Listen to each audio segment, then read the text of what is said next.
Europe 1 Soir.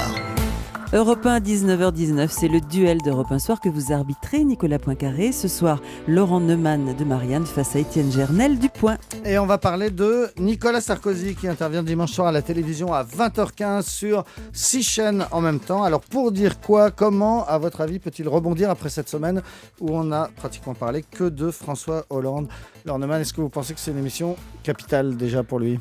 Déjà, c'est un cas unique, je crois. 6 chaînes de télévision, je crois que c'est jamais arrivé ni en France ni en Europe. Je ne me souviens pas d'un chef d'État en activité ayant mobilisé 6 chaînes de télévision. D'ailleurs, je serais à la place de France 3, je le prendrais très très mal de ne pas être dans le lot. Bon, ça, c'est non, pas du tout. Ils c'est un vont faire une détail. audience formidable. Tous ceux qui n'ont pas envie de le voir, France 3 et M6, C'est la vont être les grands gagnants en c'est la audience de la soirée contre-programmation. dimanche soir. Qu'est-ce qu'il va dire?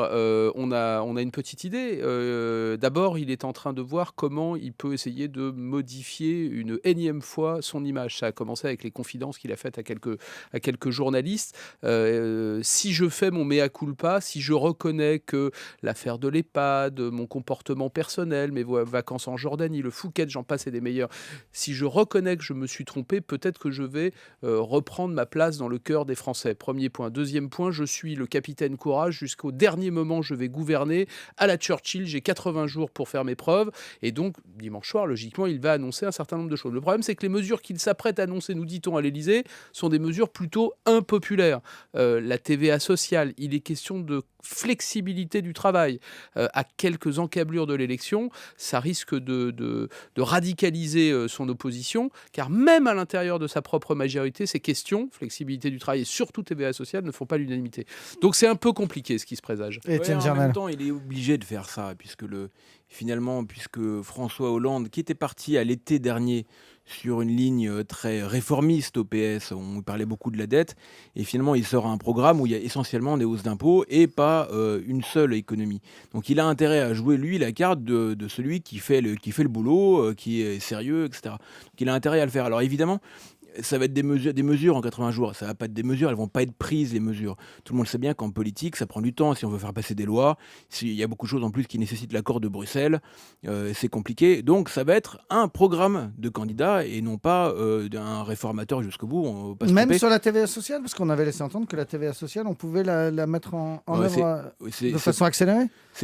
La mettre en œuvre, c'est difficile quand même. On peut essayer, mais c'est quand même difficile si on veut le faire correctement. Mais l'important n'est pas de la mettre en œuvre, l'important est de donner l'impression qu'on va le faire à coup sûr. C'est ça ce qui est utile. Évidemment, la c'est TVA, un même si on la met en programme. œuvre tout de suite, elle n'aura pas d'effet immédiat. C'est donc un programme des 100 premiers jours. Donc c'est un programme, ce sont des mesures qui seront appliquées réellement s'il est réélu. C'est ça. Donc son intérêt, c'est de rentrer en campagne, évidemment, de reprendre un peu la main. On a bien vu d'ailleurs dans le débat Hollande-Juppé que Juppé, il n'a pas été très habile dans ce débat, même quand il avait l'avantage, quand il y avait des failles dans le discours de Hollande, notamment sur l'Allemagne et sur les traités, où évidemment c'est pas aussi simple que ça. On va pas aller voir Merkel en disant écoute, maintenant c'est différent, c'est moi, donc on fait ce que je veux. Non, ça se passe pas comme ça.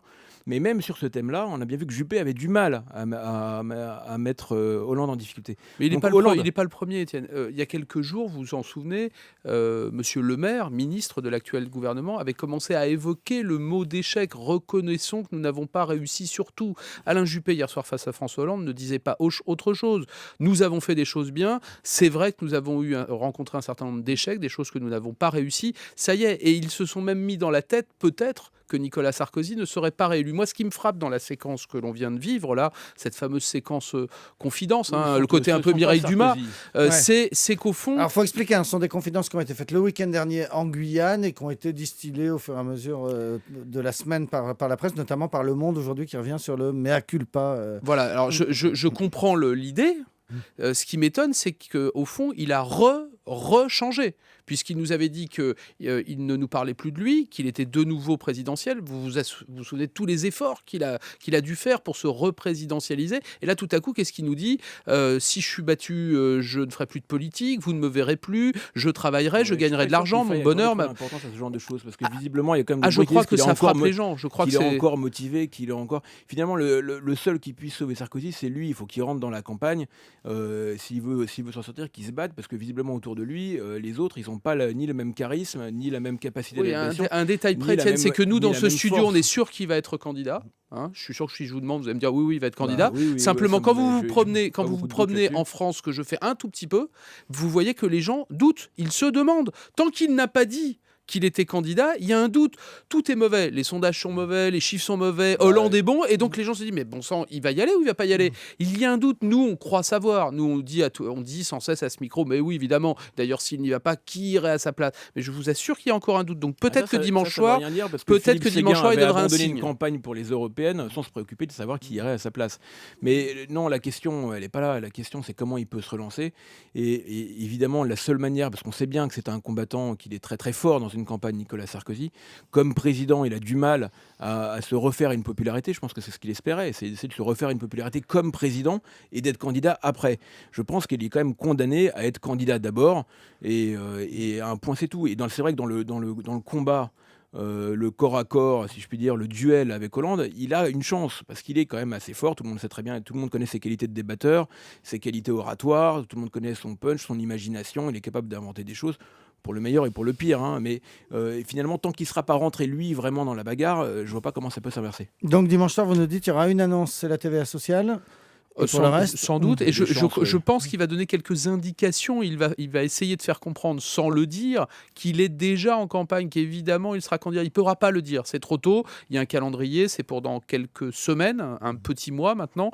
Mais il va donner quelques signes. C'est évident.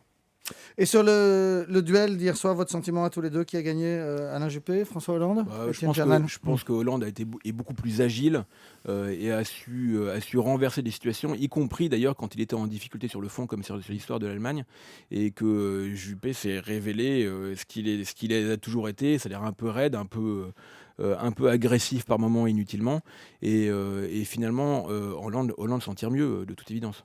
D'un mot, on peut encore dire qu'il y a du flou dans le programme de François Hollande. Il y a une chose qu'on ne peut plus dire, c'est qu'il est mou. Hier soir, il a démontré que face à Alain Juppé, et déjà on le sentait dimanche au Bourget, que cette accusation de supposée mollesse tombe et ne tient plus. Non, Ça, le c'est seul sûr. qui a réussi à déstabiliser Hollande, c'est l'excellent François Langlais, qui a été très très bon avec ses graphiques, etc. Il a été très très bon, et finalement avec des chiffres, avec des faits, et non pas des anathèmes, il a été très bon. Journaliste économique qui fera partie de ceux qui intervieweront Nicolas Sarkozy sur les 6 chaînes de télévision dimanche soir. Merci beaucoup à tous les deux. Étienne Jernal à la une du Point cette semaine, les francs-maçons et la politique, gros dossier. Et Laurent Neumann à la une de Marianne demain.